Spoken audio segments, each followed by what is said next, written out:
বাড়িতে স্যার সবাই খুশি, আব্বা খুব খুশি, আব্বা কান্না করতেছে, আমার আম্মা বাইরে দাঁড়ায় আছে, আম্মা বাইরে দাঁড়ায় কান্না করতেছে, দেখলাম আমার আম্মা বাইরে।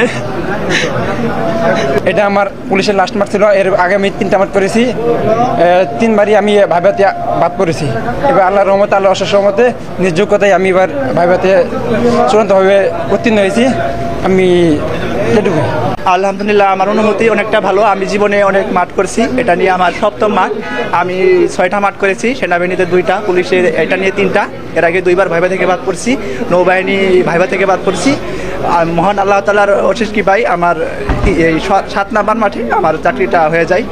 অনেক অনেক শুকরিয়া, আমি অনেক খুশি। আমার মতো যে খুশি কেউ নাই, এই অনুভূতি আমি ভাষায় বলে আমি প্রকাশ করতে পারবো না স্যার।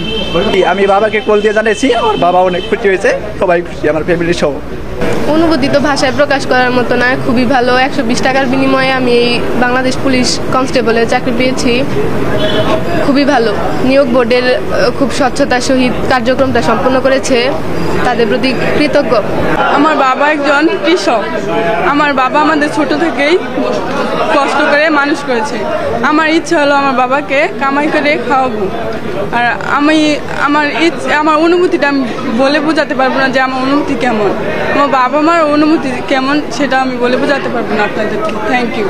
যখন আমার রোল নাম্বার ডাকা হয়েছে, তখন আমি নিজেও কান্না করতেছিলাম, এবং আমি এখানে আসার পরে আমার বাবাকে আমি কল করি আমার ফোন দিয়ে, আর বাবাও কোনো কথা বলতে পারতেছিল না, সেও কান্নায় ভেঙে পড়েছিলেন।